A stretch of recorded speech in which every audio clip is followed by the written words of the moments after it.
And what is good with the people? I am Damo, the political plug. This is the chop up, the political chop, to be specific. I'm here with Toya G. We got a guest in the building. The prodigal son has returned. Conscious Lee back with the chop up. All of that, all of that, all of that. Back with the chop Yeah, up. I'm here, man. To get into this conversation, y'all got three Yeah. debaters on the platform now, nationally recognized. You know what I'm saying? Debaters of the decade type. You feel me? Legends in the activity. If y'all don't know, you know what I'm saying? Especially with sitting with Toya and Lee. So, Yeah. I just want to say, hide your kids, hide your wives, hide your cats and the dogs. They eating everybody out here these days. You know what I'm saying? Just beware. Yeah, they eating all the hamsters, gerbils. You feel me? You better not have a rabbit laying around. You know what I'm saying? That we're getting to crack it. Toya, what's good with you? No pet is safe. No pet is safe. What's going on, man? Just chilling. Long day. The debate was something to watch to punctuate the whole situation, but um, you know, I'm alive and well, thriving and surviving with my dog. So what can I say? Your dogs. My dog. Oh yeah. with my brothers, man. With my brethren. With my dogs. We here. So it happens, y'all. It happened after. But nah, what we doing? What we Yeah, it went down after the much anticipated debate between and the first ever actual meeting. They've never met. Kamala Harris and Donald Trump have never met. You know what I'm saying? And what I thought was funny about when is like she introduced herself like that nigga didn't know who she was. He didn't say his name. She was like, "Hi, Kamala Harris." She was like, "Nigga, bitch, I know." You know what I'm saying? Like, yeah, like I was like, stuck it out there. A lot of people even apply that move. A lot of people apply that move. I want to just kind of put some emphasis on like her whole approach to even starting out the debate because I was watching some of the debate breakdown and some of the post analysis, and it's important to recognize that he don't shake hands. He's a major germaphobe, number one, and he don't shake hands with people he don't fuck with, right? Like he don't deal with, so he ain't really should do a lot of Joe Biden handshaking. I think in any of the last debates that they had. Number two, she walked over to his podium. Did y'all? I hope y'all peeped that it wasn't in the middle. He didn't come over there. Yeah. She went to him and was like, "I'm gonna greet myself and shake your hand." And what formally, the commentator said after that formally was that was a strategic move, and that they guarantee she had a plan for if he was gonna try to evade the handshake. So in a lot of ways, out the gate, it was, you know what I'm saying, an attempt to really level the playing field, to assert some, I won't say dominance, but you know what I'm saying, credibility, power. Hey. I mean, to a certain dominance. I think it is because it's a counter tactic to what he gives. I don't think her goal. I want to be careful with that because as a Black woman, she has to walk fine lines, right? And so I don't think her goal was to necessarily be dominant, maybe in a traditional sense, but to have presence, to be, you know, in the face of both him and the voter, to not cower or feel small in a lot of moments. Like I could tell just by, you know, her vocal patterns, how she was speaking, how she started out the gate. The goal was to never seem small in comparison to him. And a lot of the things she strategically did from introduction on reflected that. You know what I'm saying? Oh yeah, definitely. I think from the jump, me seeing that they had already released the little detail that showed that Kamala Harris requested to have a podium that was the same kind of size, that wasn't the same, like it wasn't the same size as Donald Trump's, but just like more proportionate to her 5'4" stature to make it where she didn't appear to be small because that's gonna be cutting it back and forth. It really gave me vibes of when I was like first started debating, and just all the small little tactics. There was a lot of questions. Everything. Hey, listen, it was a lot of questions that VP Harris asked that answered. And she answered in a way to purposely bait Donald Trump into going off on some shit. Whether she talked about the stage sizes or the crowd sizes, or whether she talked about, you know what I'm saying, like it was a few times I was like, that was some bait. Damn. And he took it. Like, and not only was it bait, she threw it out there and he went for it. Every time. A thousandfold. I want to make sure before we get too deep, because we got our political. This is the political chop. This is the chop up show. We got the political plug. We got the Conscious Lee here. Yeah. And it's a lot of people who came to hang out with us and have a conversation. So, Girl Nettles, what's up? What's up? Dina D, huh? Nothing. Go ahead. Are we really gonna do that? All right, y'all. Let me The political plug back. I met Dominique back in what was I in the 10th grade? Y'all you want do I need to tell the story about your plug? No, You already know not what it today, is, not bro. today, All not I'm today, saying not is today. we in good company. We in good company. We in good My dog. company. What's up with Ev and what's up with Dina? We're gonna get back into talking about this political conversation, this political debate we just watched tonight. The first and only, by the way, because he said at the end of the commentary, "We ain't gonna be no second debate. You only won a Right. second debate if you thought you lost." Yeah, But only losers. I was like, so this is the only one we got to talk about. This how much I appreciate y'all for popping in with us so randomly on a Tuesday night. So I just got to shout out the people. You know what I'm saying? If y'all in here, don't be quiet. Number one, say what's up. Don't be Right. rude. You know what I'm saying? Pop in, let the family know you came to the table. Then hit Right. the thumb. And then if you're not already, like if you just like a cousin or a family friend, but you're not really family, hit the bell so that you can be kids. You can be locked in on all these Locked conversations in. and we talk politics and so much more. So I just wanted to put in the little bit of freedom to our people. Plug. Now take us where we're going, dog. I just want to make sure we talk to the folks. No, I think where y'all kind of That's it. started That's it. it That's it. was a great place to begin, because I think from the get go, like that whole crowd size comment was purposely used, because Donald Trump came off as if he was gonna be more so, I'm gonna be calm, not gonna talk too much, not gonna be too forceful. But as soon as she made the comment about the crowd sizes, it was, oh, that's where we at. He making faces, now he got to respond, and like you wasting Out the time window. talking about crowd sizes. You know what I'm saying? You could be talking about policy. She make one comment about crowd sizes, 10, 15 seconds. He ended up spending 30 seconds, 45 seconds talking about crowd sizes just because she mentioned it. You know what I mean? Which I felt like was one of the things that stood out the most. But I guess I think we should start at the point of, what do y'all think this debate meant for the election? What do y'all think this debate meant for the Jack election? Diddley squat, Yeah. not a motherfucking thing. You don't think it did nothing? I think that it didn't mean much at all. But I mean, yeah, I don't think so. I mean, I think that Vice President Kamala Harris did make some very intentional appeals to the middle and to moderate voters when talking about the law, when talking about law enforcement, when talking about defunding the police. You know what I'm saying? And the dig she took. But I think that for the most part, the people that went in thinking about already voting for Kamala Harris already probably gonna do that afterwards. I think people that went in voting for Trump went in probably feeling the same way. And in my mind, there wasn't much that was said about, I think, very specified issues that was able to really deter a lot of undetermined voters. I think that me knowing what I know about different uncommitted, you know what I'm saying, Palestinian issue voters, it's like, shit, what was talked about in the debate, the language that was used versus Ukraine versus Palestine was very stark differences.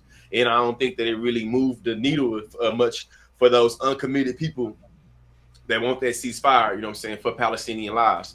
So for me, I feel like it ain't moved the needle at all. But to end this response, though, I think I do get why they had the debate, especially because last debate, Joe Biden did so bad that he ended up dropping out. So I do get that this debate being a little bit different, even going into it, because the last debate was so impactful.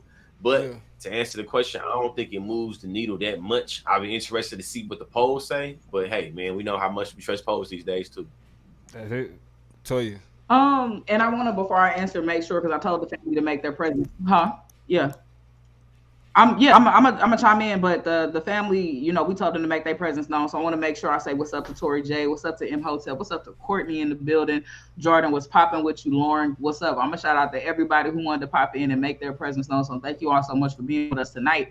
In terms of its implications on the election, right? I actually started this conversation really kind of fully agreeing with Lee about it not really having a lot of implications. If you were going to vote for Harris, you still going to vote for Harris. If you was going to vote for Joe Biden, you probably still going to vote for Joe Biden. I don't know if, and here's why. Because if it is true that Joe Biden was, or I meant to say Donald Trump too, by the way. I think I messed up my names. But if it is true that debates don't matter, then how is it true that debates are what forced Joe Biden to drop out, right? The debate was that bad that it influenced Joe Biden's ability to continue to function as the nominee.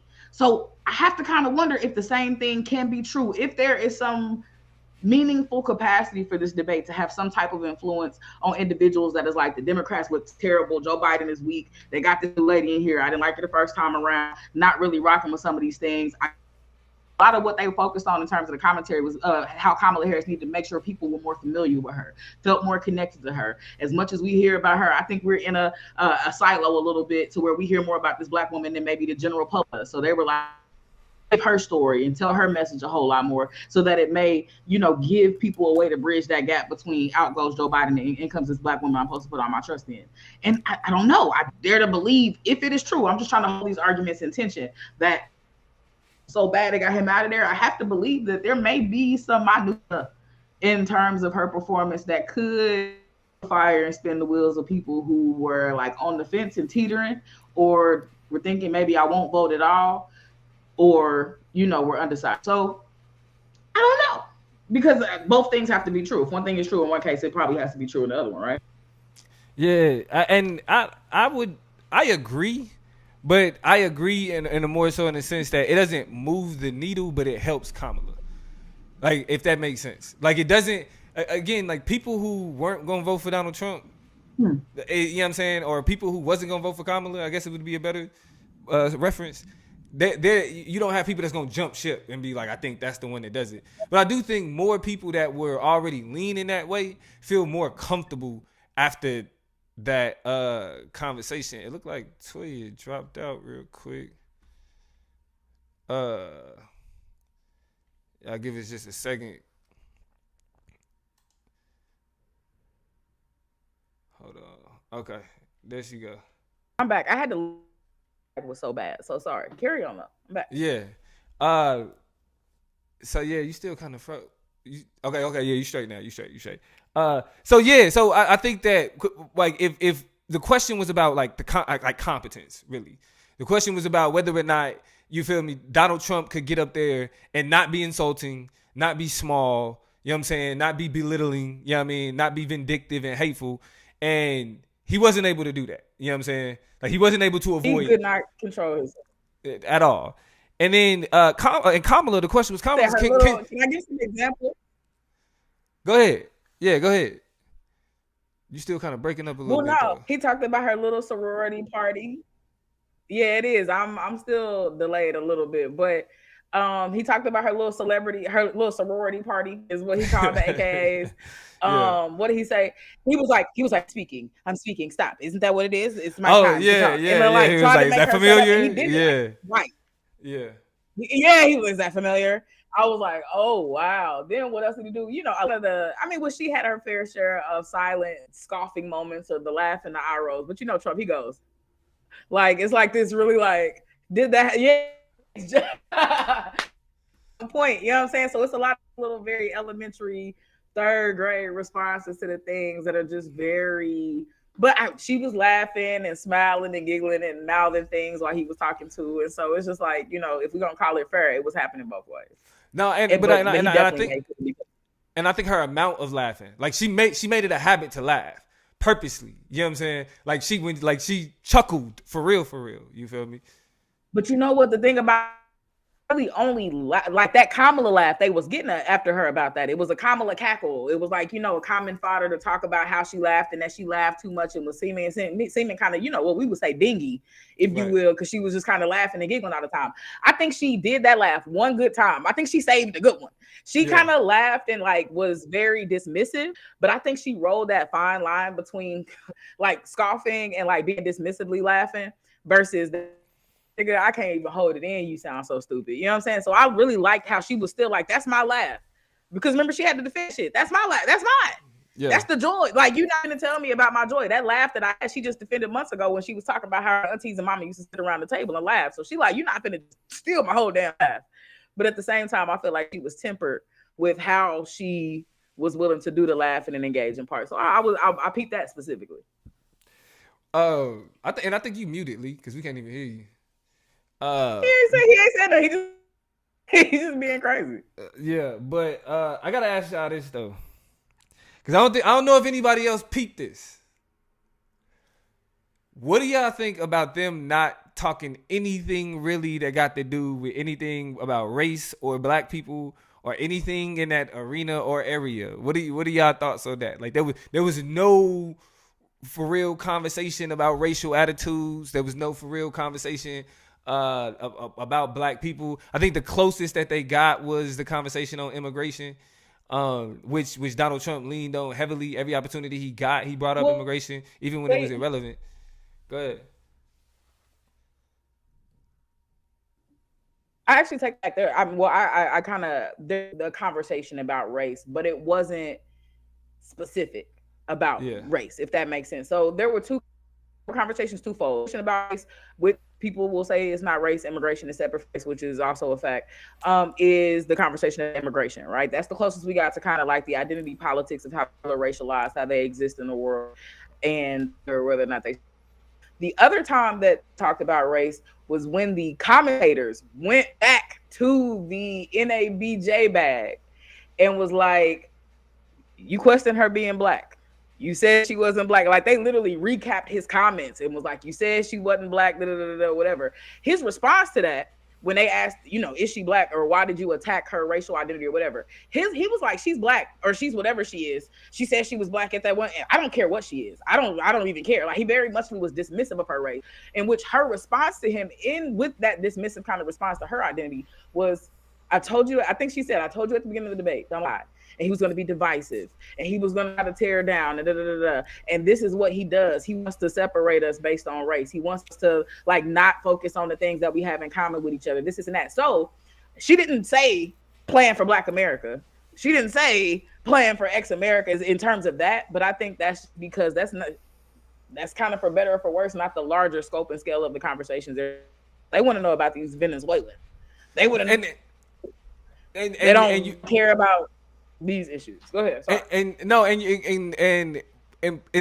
that's we're kind of identifying the skirting away from the conversation. But I think I guess not even really the problem with that is like with the conversation amongst black people who are consistently asking this question. Like Tyrese just had to get checked on this whole anti-Asian hate crime bill. Like nigga, you clearly don't understand this legislation, where it came from, why it's relevant, any of that. You feel me? You said what? Oh, just ignorant, just talking out your neck and out your ass. So in a situation where even at the beginning of the debate, Donald Trump was trying to kind of throw that bait out there where he was like, we got these people coming in and they taking these jobs that are traditionally held by black people. That's what turned into the whole black jobs debacle. You feel me? And so consistently, what you saw was Kamala Harris take everything more back to trying to divide us. Because that racial question really it's not productive for either one of them either way. You know what I'm saying? Neither one of them can use it to their benefit. For Kamala, because of the ambiguity of her mixed race, you know what I'm saying, genealogy and everything else. And for Donald Trump, because it's just like, bro, seriously? You know what I mean? So, with that, what was some of... I mean, Lee, I think you are muted. Hold on. Any potential like pushback of her talking too much about black people and it coming off as being like, shit, well, she's pandering to black people in a way because she's black, so she's only gonna do X, Y, and Z because she's black. I do think it's very weird how the other debate was a lot more intentional with talking about black people. And this one right here is kind of like, it's like in the margins, you know what I'm saying? It's a part of the backdrop, part of the background, but it ain't really a part of the center. It's in the backdrop. Yeah. I think that it really shows how like Donald Trump don't know radical leftists if it bit him in his ass, and how to the real radical leftists, you know what I'm saying, probably feel hella disrespected by them talking about him evoking this randomly evoking Karl Marx and being like, Marxism. This is like, bro. Her father was a Marxist, and he trained her well, and all that foolishness and all that nonsense. It's like, bro, this is like, bro, she a capitalist just like you, man. Hey, what's hilarious about that, Lee, is when they asked her the question about her flip flopping. You used to be for this, now you used to be against fracking, now you for it. You used to be against this, now you here.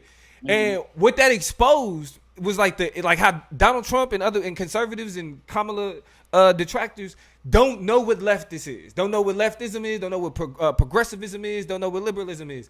Because when she was called out for flip-flopping, she was called out for going closer to the right, more to the moderate, more. She pulled away from her more progressive views. You know what I'm saying? As vice president, you know what I mean? You know, when she had kind of, you know, had to be able to fit that role for Joe Biden. And so it's like to hear she's this radical leftist Marxist, but to then hear that all her views flip-flop to be more moderate, to be closer to Donald Trump, it's like, are we just saying things at this point? Are like the words and the meanings of the words have become completely meaningless?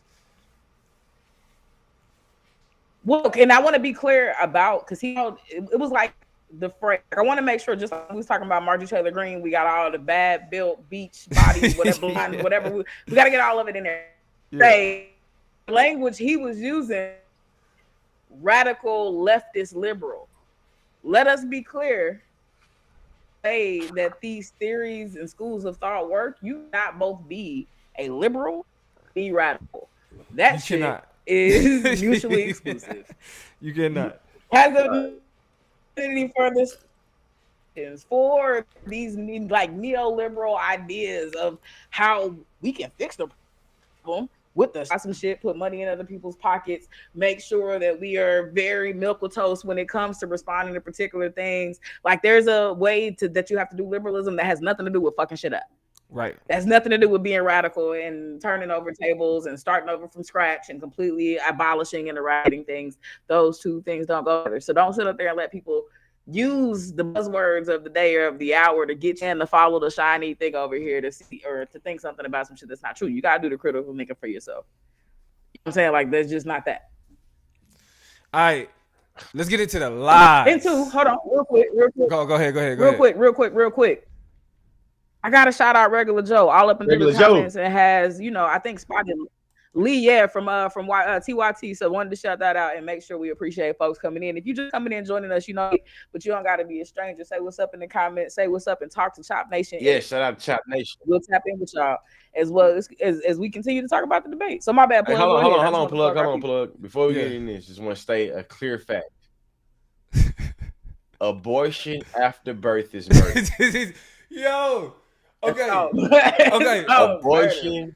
Hey, do you know birth. I saw a meme that said abortion after birth is called school shootings. That's you know what I'm saying. Fuck me not only that. Right. There are no transgender illegal aliens in prison in gender affirming care. Bro, ain't nobody eating fucking pets neither. And it's just nobody eating cats and dogs. And shit. Let's be clear. So what did y'all think about the fact checking? What did y'all think about the fact checking? I thought for the first time it was so good that I believed that Donald Trump thought that he was being attacked because he's been able to say so many lies. Yeah, that he thought he was getting jumped because they was like, President Trump, that is a lie. It did not happen. I was figuring out different ways to reiterate, bro, you lying. That's not right. Right. They would fix it. They would punctuate and fix his shit before they moved on to the next thing. And this was that I really appreciated that because CNN was not on that type of time. So shout out to ABC News for really at least raising the standard and the bar a little bit so that we don't have to go through 90 whole minutes of bullshit. A little you know what I'm saying? Now I will say the moderation. I give it a 7.5. Yeah. It was all right. It was is different than the fact checking, but take the facts and I'll take the moderators making sure that the facts made their way into the debate. How about that? No, and I think it's crazy that Donald Trump was literally arguing with the moderator about sources, pretty much, because the nigga was like, because he came back and was like, all right, just want to be clear, you know what I mean, that city officials are saying that there are no credible reports of this happening. Right? And then Donald Trump ass gonna turn around bro and say, said, I seen it on TV. Bro, I seen it on TV. You sound crazy, bro. You said, and then had the nerve to go back and forth sound to like be a straight up argumentative. Old man Federine. Bro, yeah, that like I felt the like same shit. If y'all remember, we had to be. Go ahead, T. You feel like what? Go ahead. Well, I was just saying we have to be responsible. Everybody has to be responsible with how they talking about shit. Because if y'all recall, when the news of Gaza first dropped, Joe Biden got his happy ass up on camera. Shit that didn't really actually happen. And certain, I forget the specific thing, but he had to walk back some statements about the violence that was being Beheading done. the babies. The babies, Yeah. Beheading of the babies, specifically. Yeah. Beheading the babies. And so the fact they still be saying lies and things that's been disproven around October 7th, it's still the thing that's like, man, y'all bugging, man, y'all bugging. It's wicked. So Like, I just want to know everybody lying. everybody. To be clear, all right. What did y'all think about the way in which Trump deployed the question of immigration every chance he got? They was talking about terrorists. He went to immigration. They was talking about the economy. He went to immigration. Somehow he would make like a kind of a comment on the question that was being asked, and then would turn in. But they letting them over here though. They just letting them over here. So the economy, but they just letting them over here. What are y'all thoughts on why he used it on a crutch and like used immigration as a crutch like he did throughout the debate? I have a theory on it. Here's mine. Listen to a podcast or an episode on NPR a few weeks ago, or a few months ago, honestly. And I think, Plug, we talked about this because the city talked about kind of this weird position Chicagoans were being put in, especially Black Chicagoans. Issue, seeing them being bust up into their communities, and the trade-off that were happening with resources, with access to things, et cetera, et cetera, et cetera. And one of the things that the commentator on that show talked about, huge reason Republicans go back to immigration, is that they know outside of a path to citizenship, outside of common sense things that allow for individuals to have a meaningful and more contemporary approach to citizens, neither party has those things to offer. Republicans rally around immigration because they know generation after generation, they have that particular, the economy, immigration, crime and punishment and shit like that as rally points that will always mobilize any generation, any iteration of Republican voters. So it's an issue they don't want to solve. They have no intention of solving, and that they've seen time and time again, the Democrats don't have a compelling way to solve. So they rally around the as can be because they know that's what gets the heart and the pulse of their people vote. Don't have that same kind of centralized 3 to 5 points that every year they rally around. That's the same, right? They have that issue because they have to fight with everybody wanting the mic. This term is Black people. This term is immigrants. This term is women. This term is this. And so because everybody's trying to share the mic, chance to be like, these are our key point issues. We don't care who we put up there. They gonna defend that shit. Looking to defend some immigration. And so that's why he had to make it relevant at every talking point, is because he knows it's a dog with people who align themselves with their politics. That's my theory. Yeah. And my theory to add to that, because Fight back, Lee. Fight back. Lee is in the central time zone. Yeah. We're gonna get kids to the bus in the morning. You give my brother some grace. My theory, just to add on to that, definitely, because I agree with everything you just said, is that I know from being able now to work with different nonprofits and different, organizations, that they run all political messaging through like databases, and they run them through different polling. So what I'm willing to bet is that Donald Trump's team has recognized that anytime they tie anything to immigration, that is what is able to move the needle for them. And that is what is able to sway different people in the polls to be much more pro-Trump and or to agree with his campaign. And I think that's the reason why he tried his best to pepper immigration throughout the conversation, because he's been shown data that says that, hey, anytime you tie a message to immigration, your constituency and your base love it, man. So shit, they was asking him about, like you said, tariffs, about immigration. It's like, bro, your immigration plan and wanting to run tariffs and acting like it's not gonna put more heavier, higher prices on taxpayers. You blame it on immigration? Sound crazy. I mean, but I think but think about it in the voter, right? It kind of makes sense because so she's saying she'll give me $6,000 for my first child, and she'll give me $25,000 against the economy. She wants to give small business owners a $50,000 loan or some forgiveness or something like that. But if them immigrants gonna get it, then I don't want that shit. She's just the immigrants get it. Oh, well, the economy is in shambles and everything, and this, and that, whatever. And okay, so maybe she does have a plan for the economy, something that she can get together. But it's not gonna matter if they just gonna get food stamps out to all the immigrants and okay, but crime is so bad, and she has she's tough on crime. She used to be a prosecutor, so she knows how crime works and But it's real crimes, and you seen what happened in the war and this, that, and the other. In the mind of the voter, of the conservative voter, to me, that's a pipeline always for some shit they can consistently be mad at, even if they can look at a more logical, more meaningful, more material response to it. That's always gonna be able to be like, but as long as that shit go to the immigrants, fuck it. I'll what else to spite my face? Fuck it. If they getting it, they got it. They getting it before me. I want it. I think the problem though, and what's especially frustrating about the whole two wings of the same bird crowd, right?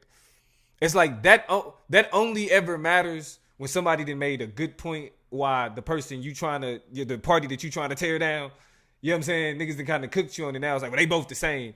Because when you look at these debates, and this was a struggle for me, because like I saw watching the debate for what it is. Like, it's like what I always say, it's propaganda. Like, people up there are like, oh, who had the better policy conversation? There was no policy conversation. It was a propaganda conversation. Now, Kamala did speak more to policy, but a policy conversation is understanding the details of the shit. You know what I'm saying? Like, we don't understand the details no more than just a motherfucker say, this is what I want to do. Cool. Like, all right, that's a good idea. That's considered a policy conversation in this kind of rhetoric. But at the end of the day, it was propaganda. Kamala Harris when she was asked about all the shit that she flip-flop about, and listen, I'm supporting Kamala. Vote Kamala. Fuck what y'all talking about. But I'm going to say this. Just real nigga shit. She was like, they was like, well, you said this and you flipped on this. You said this and you flipped on this, and you said this and you flipped on this. And she was like, okay, I just want a chance. I'm going to respond to all three of those points, right? To each and every one. To each and every one, right? So then she said, so then she goes. I was like, okay, sis, let me see. And look, ABC preempted her ass too, because they was like, now we know you say your values haven't changed, but how do you explain these flips, right? Right. So then she starts her shit off with, well, I come from a middle class family, and the values are extremely important to us and what matters. And my values haven't changed. And in my mind, I'm like, bitch, we know that. Like, she already said we know your values ain't changed, so get into the shit. So she's like, she started talking about fracking. It was, I didn't understand where the fuck she was going with it. You know what I'm saying? She just started talking about fracking. And then she was just like, I'm all for fucking fracking. Like, but the point was like that she was against it. It should annoy me too, boy. It should annoy me. Why did it annoy you? Why did it annoy you? Very peculiar. Very peculiar. But why did it annoy you, bro? It annoyed me because I've worked.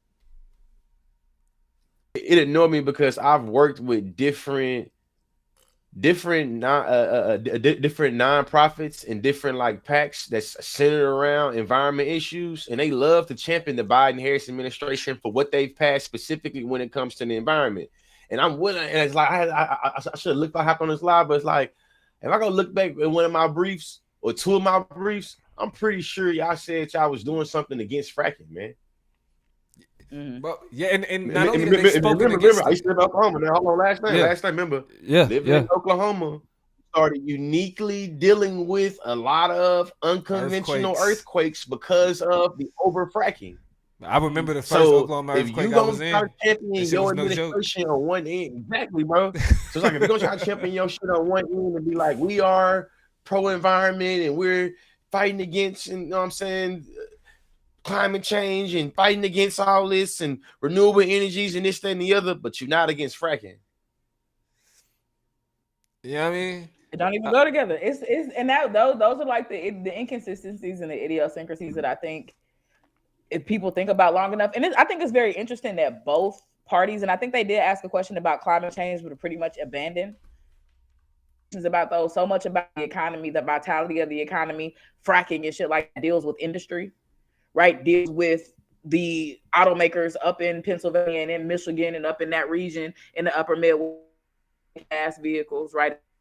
with the Texas oil workers and people, you know what I'm saying? So like our economy is being influenced in a lot of different ways. And I feel like that was a discussion kind of got put off to the side, except for her to say, hey, Pennsylvania, hey, people who are interested in me, I'm still riding with y'all.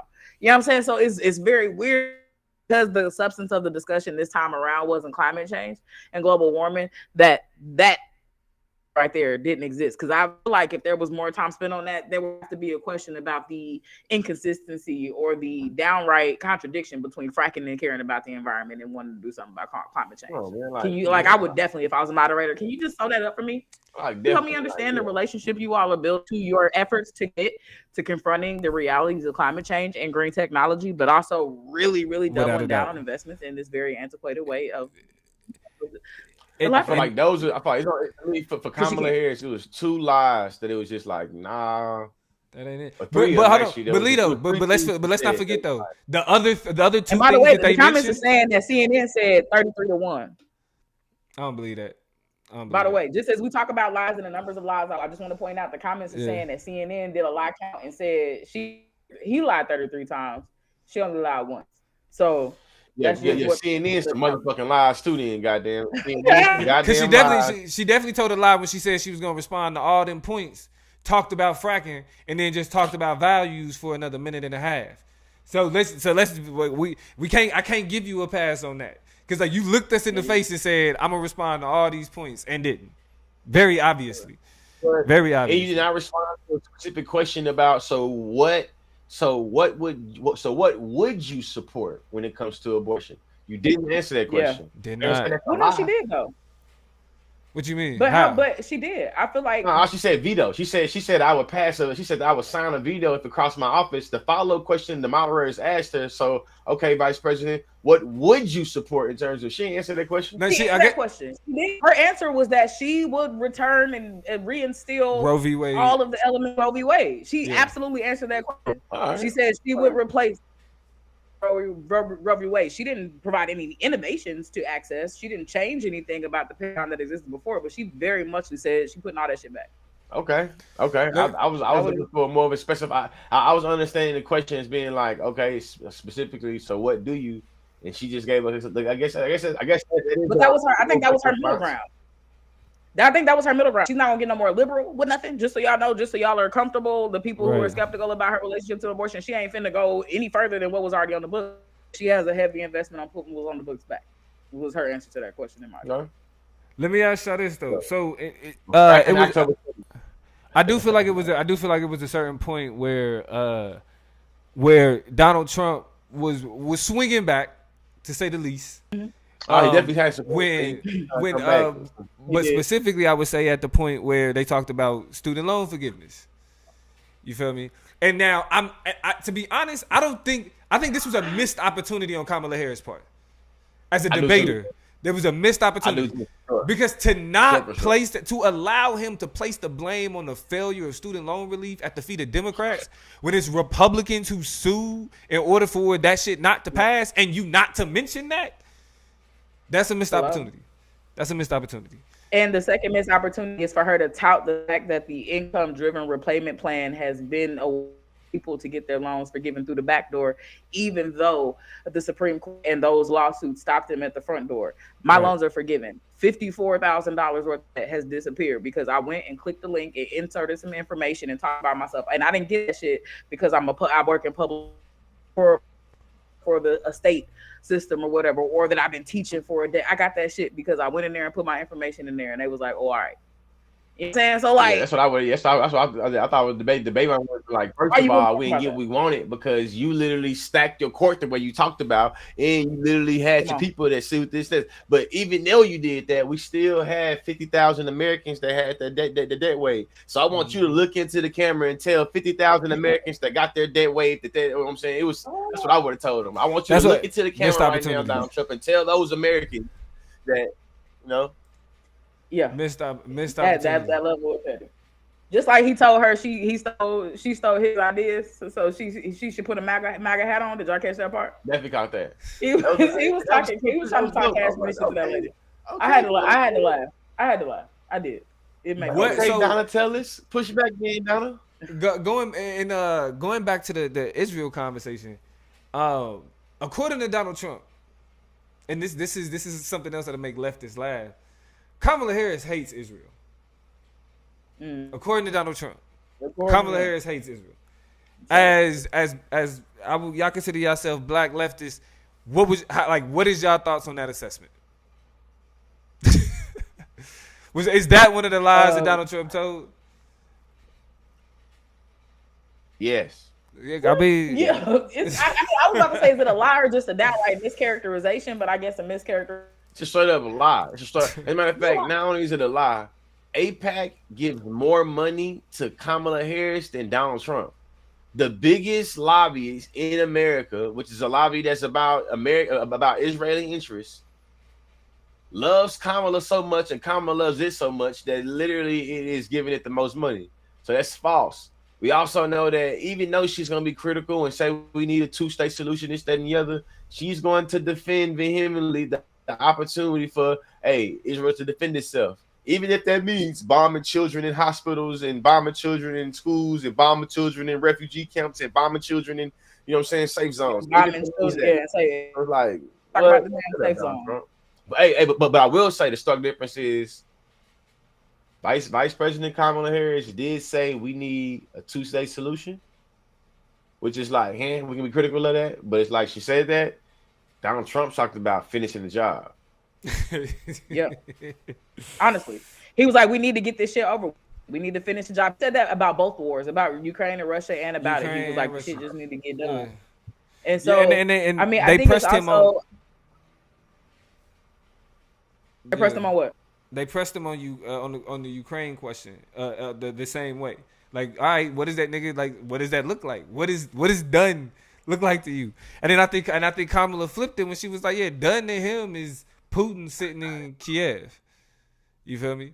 So I think what's interesting though is what we saw a recent phenomenon in political dialogue is the back and forth between black Kamala supporters and pro-Palestinian activists and people who care about that type of shit.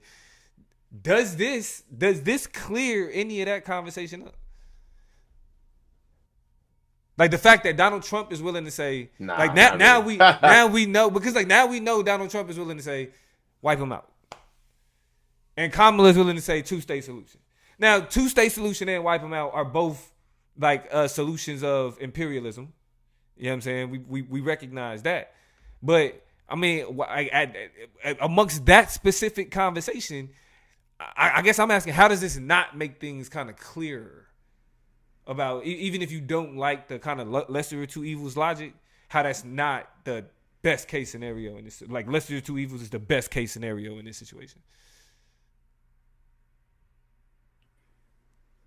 Because it's already status quo. Like we already knew Donald Trump wanted to finish the job, and we already knew that Kamala Harris is going to defend giving weapons to Israel no matter what. So for a lot of people, it's just like we want to see less Palestinians be murdered. We want to see Palestinians, not be murdered at all. So us sitting around and thinking about the symbolism of what Kamala Harris is talking about in terms of a two-state solution, or talking about getting a ceasefire, and talking about it's the same way we feel when white liberals give us empty words and empty rhetoric about holding police accountable. It's like they can give us prayers, they can give us condolences, they can recognize this, that, and the other. But I think that a lot of people that's been on the pro-Palestinian fight have already been critical about all these words we've already heard. And it's really simple as thinking about how Kamala Harris defending her right to always already give Israel weapons unconditionally. It goes against American law when it comes to how we give weapons to foreign entities, meaning that we can't give foreign entities weapons if they're giving it to terrorism. And it goes against what international, what the ICJ has decided on multiple different instances. So though there's a stark difference between what Kamala Harris is saying and what Donald Trump is saying, both of them is still saying a complete disregard to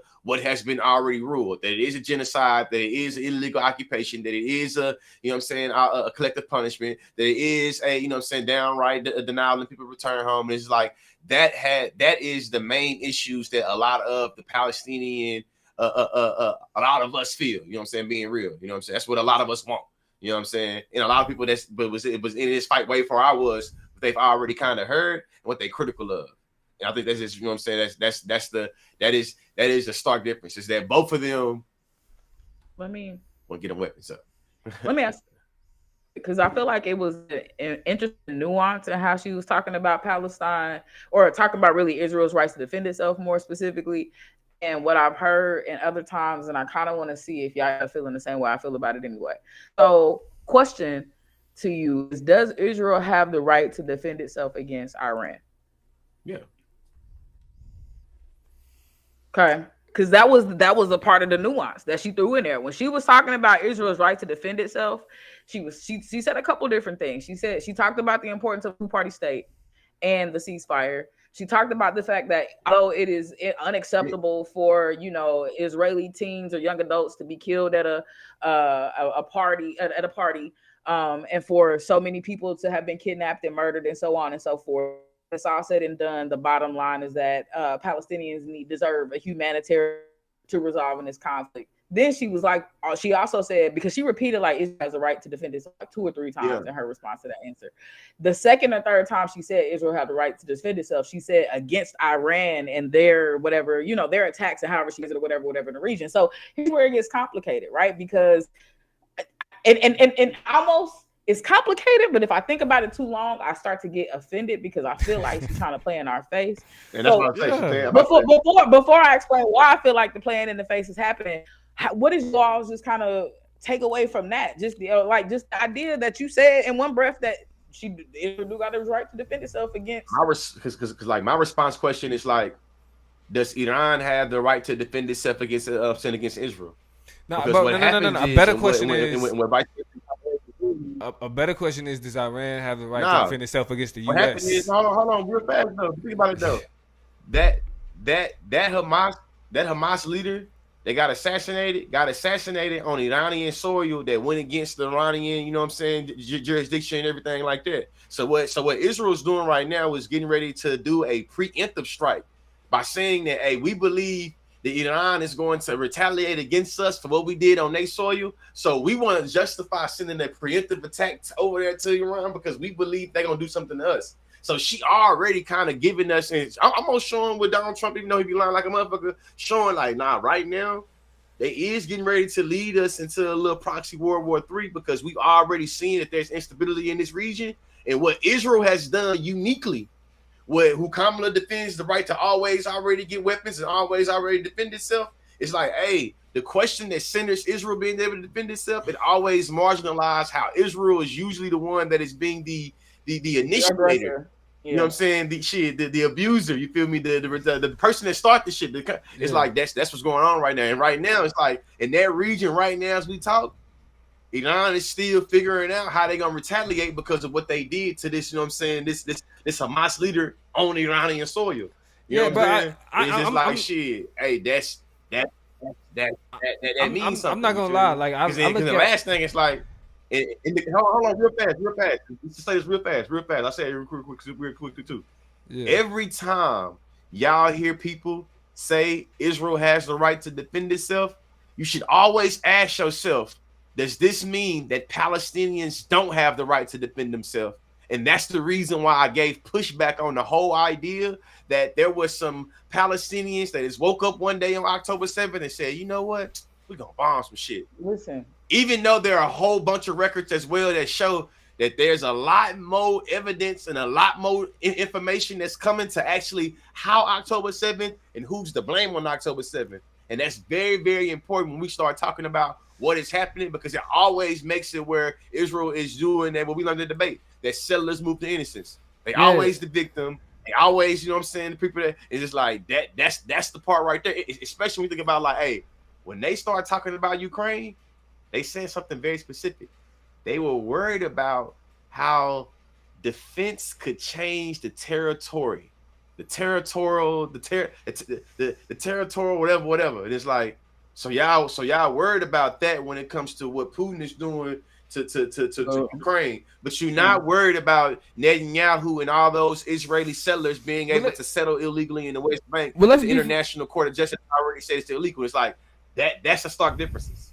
Well, let's look at it from a realistic standpoint though.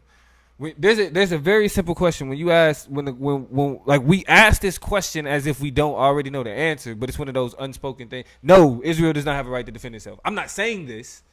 U.S. policy is that are not Israel, but Palestinians don't have a right to defend themselves.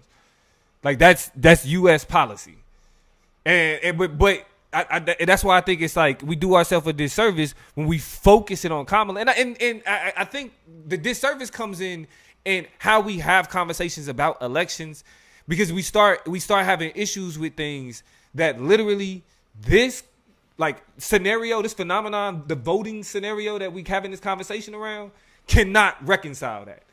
It can't resolve it.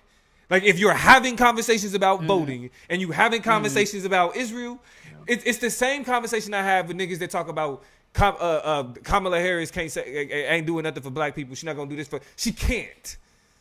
Like your expectation of what it is that you're gonna get from this exchange, this vote exchange, for this political seat exchange, what you think you can possibly get from it, you cannot. What did Michael Eric Dyson say, George? It's a delay, but it's cool. Barack Obama was not Moses. He was Pharaoh. I disagree with this point because literally in the conversation they had during the debate, Donald Trump sensationalized how he believed President Biden failed the people of Afghanistan by being able to pull out of Afghanistan. Right there, that is a precedent, a uniqueness that was able to fissure what was going on in the status quo. What happened in Afghanistan is literally what a lot of people are asking to happen within Palestine. It's to pull away the weapons and pull away the tax dollars that's being poured into this place. So we think about it, there was a 25, almost 30-year time span, you feel me, of us being able to always already have American taxpayers and always having American forces to be stationed around Afghanistan. All pro-Palestinian people is asking is for us to be able to do that same exact thing. And what we know, if Joe Biden has the power to be able to pull troops and pull money away from Afghanistan, the president has the ability to pull away weapons from a foreign entity. And that's the reason why they're able to even negotiate and work on ceasefire. That's the reason why even that's the point though. That's the point. They have the power to do it. They have. But you said it's unrealistic. They don't have the power. What makes it unrealistic? It's literally a presidential power. When I say it's unrealistic, it's a presidential power. Literally. When I say it's unrealistic, I'm not saying it's a question of ability. I'm saying it goes against the agenda. They're not there. Like Israel isn't doing what it's doing haphazardly. Like they're actively, like Joe Biden said it himself. If Israel didn't exist, we would have to create one. Hey, so of course, American dollars and troops in Afghanistan goes against the agenda. Pulling out American troops and American taxpayers in Afghanistan goes against the agenda. In 2020, no. Lee. In 2024, in 2022, dollars and troops in Afghanistan.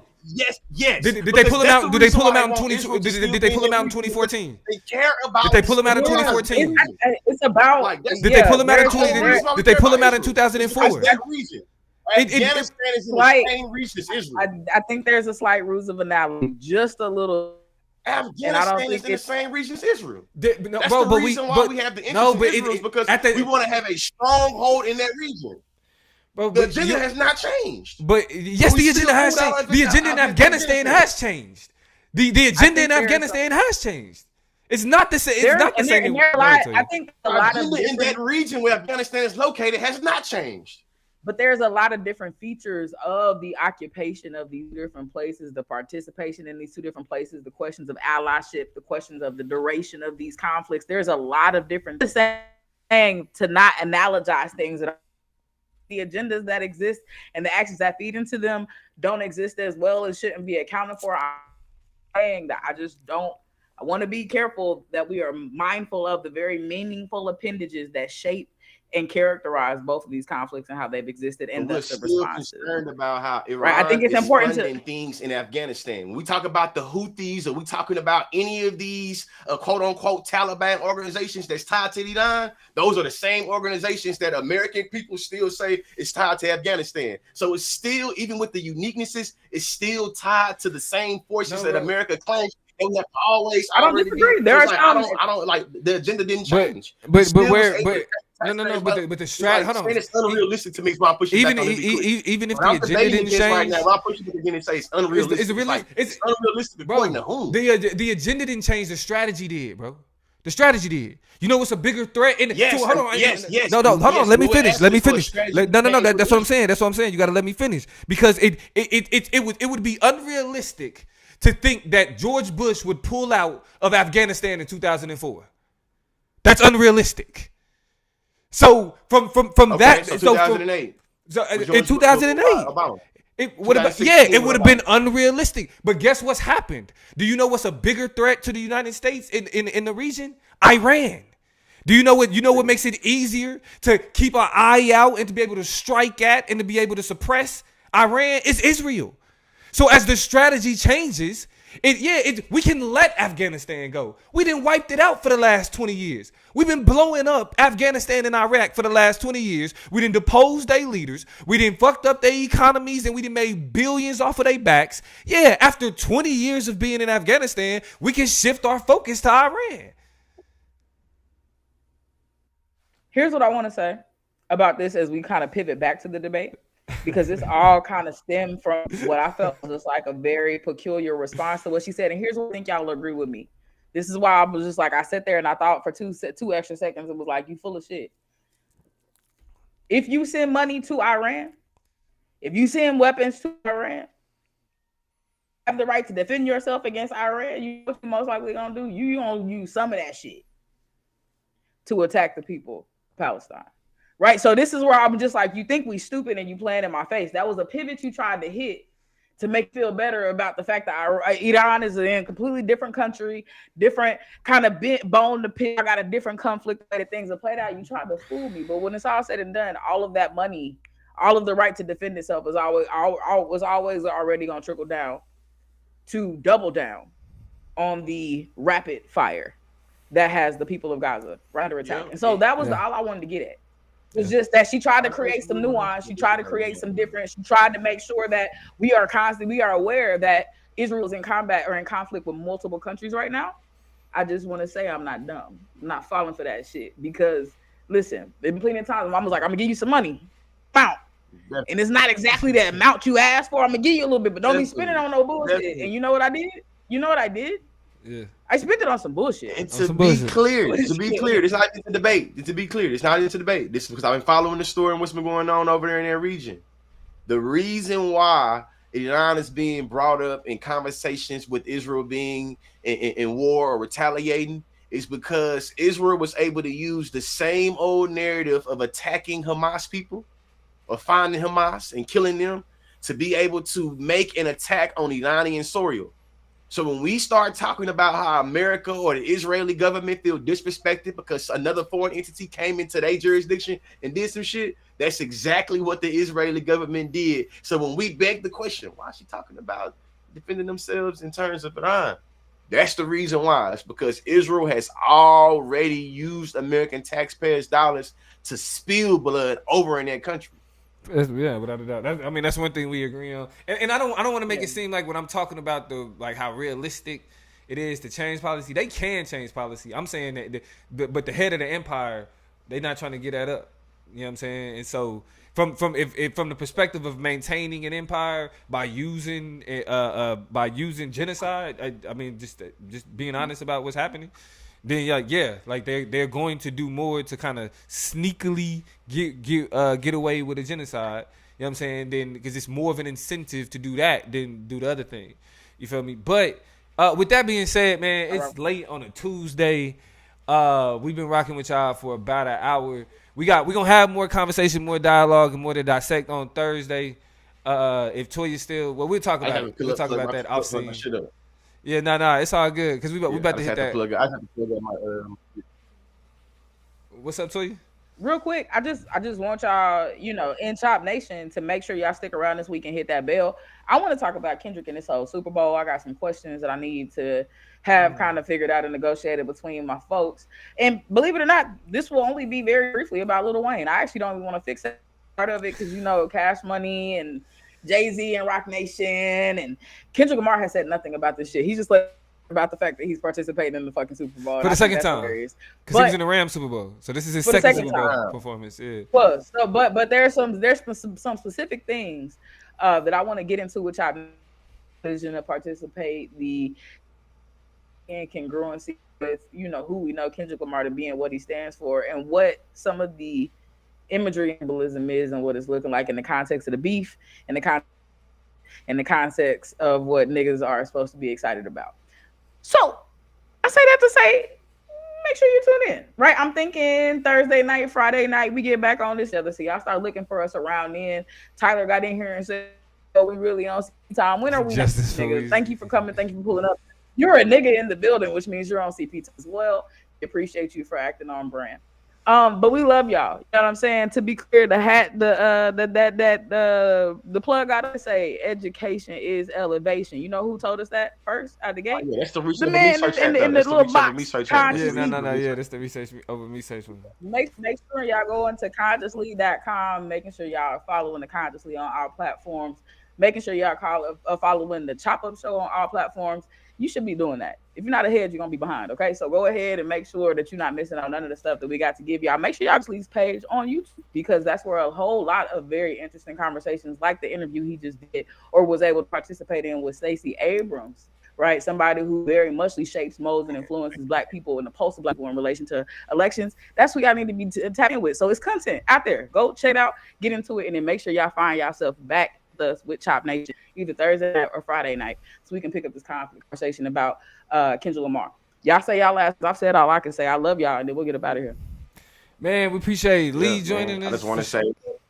Go ahead. That's why I was gonna go ahead and give it to you. I just want to say something simple. Abortion after birth is murder. Is murder. Education is elevation. And just support Donald Trump. Like if you can side with a habitual lie just to go against a Black woman, I think it speaks volume in your character. Yo, also illegal transgender migrants are not getting gender affirming surgery in jail. To be clear. Yeah. To be clear. So that's all I want to leave. They ain't getting it at all. They ain't getting it at all. It's gonna be some more. None of that. But it's gonna be some more fact checking.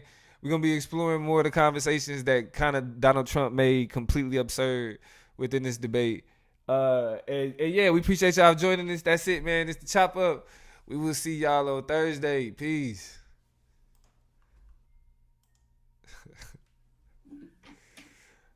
All